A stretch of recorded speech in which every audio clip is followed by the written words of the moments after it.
Hello guys, कैसे हैं आप लोग। उम्मीद है आप सब खुश रहे हो, अच्छे रहे हो। तो आज की वीडियो हम लेकर आए हैं एक नई वीडियो जिसमें हम बात करेंगे एक मशहूर मुसन्निफ या जिसे हम बोलते हैं राइटर, अफसाना निगार। ठीक है, और ये उर्दू में सबसे पहले अफसाना निगार हैं जिनका नाम है मुंशी प्रेमचंद।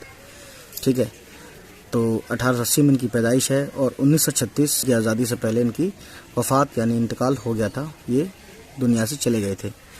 चलिए इनके बारे में क्या क्या है देखते हैं, और जो नहीं है वो हम छोटी सी बात बताएंगे। प्रेमचंद की पैदाइश बनारस के एक गांव लम्हई में हुई। उनका असल नाम धनपत राय था।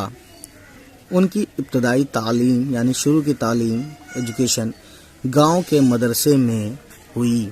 मैट्रिक पास करने के बाद 1899 में बनारस के करीब चुनारगढ़ के एक मिशन स्कूल में असिस्टेंट मास्टर की हैसियत से मुलाजिम हो गए।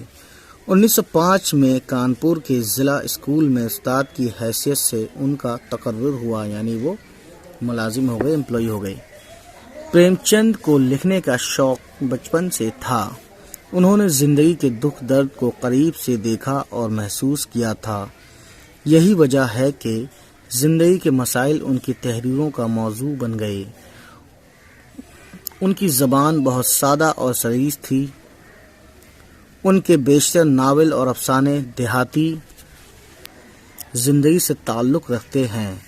प्रेमचंद ने तकरीबन 1 दर्जन नावल और 300 से ज़्यादा अफसाने लिखे। उनका शुमार उर्दू के अहम तरीन नावल और अफसाना निगारों में होता है।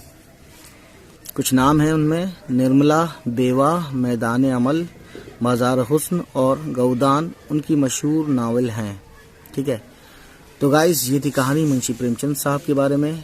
ठीक है, और इनकी एक ख़ास बात मैं बता दूं कि मैंने ये पढ़ा भी है, इसमें नहीं दिया हुआ है। इनकी माँ का इंतकाल बहुत जल्दी हो गया था, तो इनकी एक स्टेप मदर आई थी, तो इससे भी इनको बहुत परेशानियाँ हुई ज़िंदगी जीने में। ठीक है, तो गाइस इनकी जो नावल है या जो भी हिस्सा लिया गया है इनकी नावल से या अफसाने से, ठीक है, तो उम्मीद है हम अगली वीडियो में पढ़ेंगे इसको। तो उम्मीद है ये वीडियो आपको पसंद आई हो, और अगर पसंद आई तो प्लीज़ हमारे चैनल को सब्सक्राइब करना ना भूलें और हमारी सभी वीडियो को उन तक शेयर करें जिनको मुंशी प्रेमचंद साहब के बारे में जानना है या जिनको उर्दू सीखनी और पढ़नी है। चलिए फिर मिलते हैं आपसे। Bye bye, take care.